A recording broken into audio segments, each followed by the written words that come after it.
Hello and hi everyone, welcome back to the channel today. So on today's topic, I'm going to cover on what mid-game players should do. If you haven't watched my previous video which was on the beginner's guide, then go watch that video first and then you come to this part 2 of the video. This will be the second series of this beginner's guide and mid-game players guide, and the final one will be endgame guide. So for mid-game players, what should you do? Once you have crossed the beginner stage, there will be some obstacles that you will be facing when you are entering endgame contents. For example, the endgame contents in this, I said I will be covering in my previous video, but that video was already too long. So I decided to make a part 2 for that, and this is the continuation from that video. So, endgame content in this game are two, which is Whimpering Waves and TOA. First, let me cover Whimpering Waves.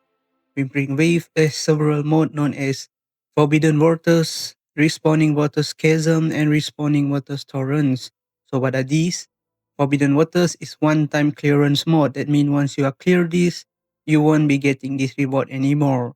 But Respawning Waters, Chasm, and Torrents will be rotating monthly. So you have to make sure that you are able to clear all these in order to get that astride if you are a free to play player mainly, because we are the one that always need free astrides, and this is where we get our astrides once we have already completed map exploration and all the other things from the Wuthering Wave map. So let's talk about Whimpering Wave. The reason I did not cover it in my beginners video is because this mod is extremely hard to do for newer players because you do not have two well-built team. This mod, you need two well-built team. For example, if you see here, there will be two parts, which is the first team and the second team. For new players, it will be even hard for you to build one team that will reach level 75 in maybe 1 or 2 months. But after a few months of playing, of course, you could do that. But in early games, it's quite hard to reach both team to level 75. So what you can do is focus on building one single team and then make sure you're able to clear at least one of these. So for this first one, which is the Forbidden Waters that do not reset, you can slowly do it when you have built two team, or unless you have one single character for this and another for here, which is a strong DPS. For example, you can put Kartetia S3 here or Zani S3 here and they can clear it. And sometimes if you're skilled enough, you can do it just S0 characters because this is just level 50. So, but we are not going to talk about Forbidden Waters because it's a permanent mode and it is completely easy and not that hard to do. But the problems arise when you enter Respawning Waters Chasm. Chasm is where the trouble starts because the enemies here will be level 80 and you need two teams, which is 6 resonators with level 80 power level. So this will be an issue for newer players and mid-game players. So what should you focus on? That's why I said previously, for new players, you skip this mode. And for mid-game players, I hope that you have at least built 3 characters.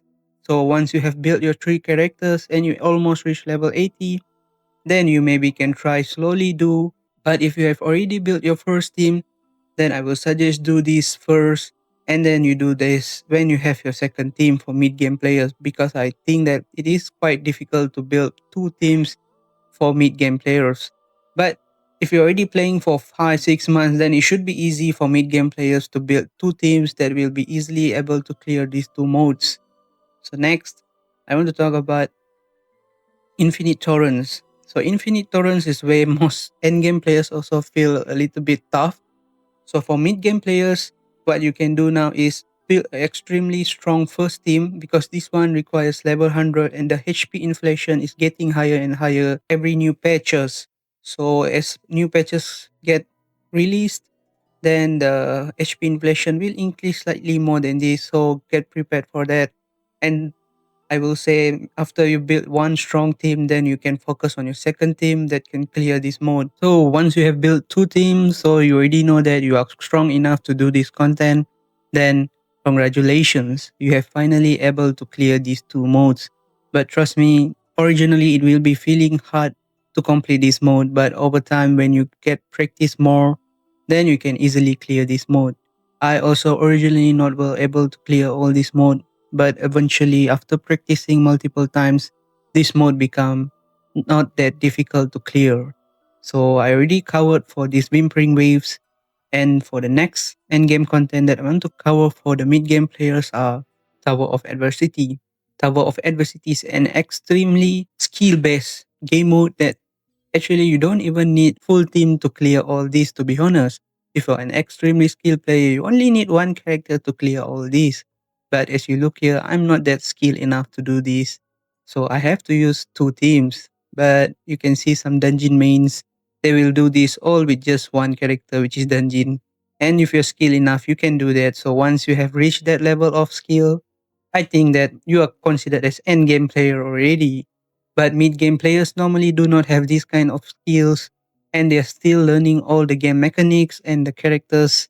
So I think you will need two teams originally. But once you are skilled enough, then you are feel free to do whatever you want with your characters. So as this is a guide for the mid game players, first you need one full team for this, for completing it. You don't need to use multiple characters like this. But when I was used these characters when the games released, I was still a very low level player. So it took me quite some characters in order to complete this. And at that time, my skill is a bit poor compared to what I'm now. So just want to give you a heads up. Of course, originally you will be like this too, but as you progress further and further, then you can clear a lot of other hardcore modes. But don't worry, let me explain to you guys. So this is the easier version where it won't reset. It only one time clear, just like Whimpering Wave just now. This is also a single clear mode. So once you have cleared this and you get all the rewards from this game mode, that's all, finish. But the rewards here is quite good. So make sure if you're able to complete it, and you should complete this mode. Next, it will unlock the experiment zone, which have resonant tower and echoing tower. For echoing tower, you need one team, and then for resonant tower, you need one more team. But again, if you're a skilled player, you just need one resonator for this entire side, and then another resonator for this entire side. But look at me, I'm not that skilled at that time. But if now you give me a team, then I can clear it alone just with Anchor. That's how you progress in this game. You will increase your skill slowly. So don't worry if you are bad at this game in the early days. It is something that people can learn over time. For Overdrive Zone, I say you can ignore this for now as a mid-game player. But once you have pretty well built 3 members teams, then you can try do this because this is a permanent content. It won't be going anywhere. So if you like this mod, you can try challenge your characters. But one thing I want to tell you guys, the bosses here are extremely tanky. So make sure you have a good team to clear this. Even I haven't cleared this all, but maybe because I'm lazy to do so and I don't really care about the rewards that much because I already get all the asteroids and the only thing that's left is just some coins and the upgrade materials. So you only have to need to get 9 stars, get the asteroids. Other than that, this is just for your skill test. You want to do it, you do. You don't want to do it, it's up to you. So finally, let's talk about the mod that refreshes every month. As you can see here, it resets in 4 days, 22 hours. So that means for this current patch, if you're a new player, make sure you at least able to get clear these 2 stars and these 2 stars. So that means you get 6 from here and 6 from here. In total, you will have 12 stars unlocked. At least you can achieve this. Because I have tried in my beginner account, the first 2 stages here are extremely easy and not hard at all. The challenge for new players starts from this and this. This is where the HP inflation starts, if I'm not mistaken. So new patches onwards, the HP will keep on increasing, but I'm not sure if they increases HP for these mobs or no, because when I tried a new account, I was still able to clear this with just a very low level team. It's just that starting from number 3 and 4, it gets difficult. So it's understandable to skip this for mid game players. So for mid game players, there will be first I inform how many teams you need. For example, this one need one team, this one will need one team, and the middle one will need one team. So in total, you will need 3 teams to complete this. That's how it looks on paper. But if you are skilled enough and you can watch my encore video, I just cleared this entire thing using just encore, and for the final boss, I use Shorekeeper for the extra damage. But that's how most player does. You can just slot in one character for all these three modes, and this one you can slot extra team if you want. Same goes for these three. After you have become level 90, it should be very easy to clear.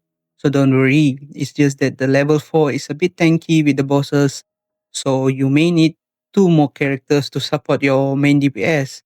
For this game mode, you just need one team because each of these will cost 5 energy. And each team member will have 10 energy. If you see here, you can see the bar of energy that's shown here. So in total, there will be 10. So if you use 5 here, you can use another 5 here. So the same team can be used for part 1 and part 2. But what I can tell you is I have seen people do solo again. So that means you can remove the other two here and you still can solo with only one character. So if you're extremely skilled player, you only need three characters, which is crazy if you ask me. But that's how this game works. Skill is always superior than your pulling characters. But not everybody have that kind of skill. So what I can tell you guys is invest in three teams or two teams and separate them accordingly. So that's how you should able to tackle these contents. And I think for mid game players, these are some of the tips I can give you guys. So for my next part, I will be focusing more on end game players. So stay tuned for the next part and I will see you in the next part of the video. Thank you everyone for watching this video. Peace out.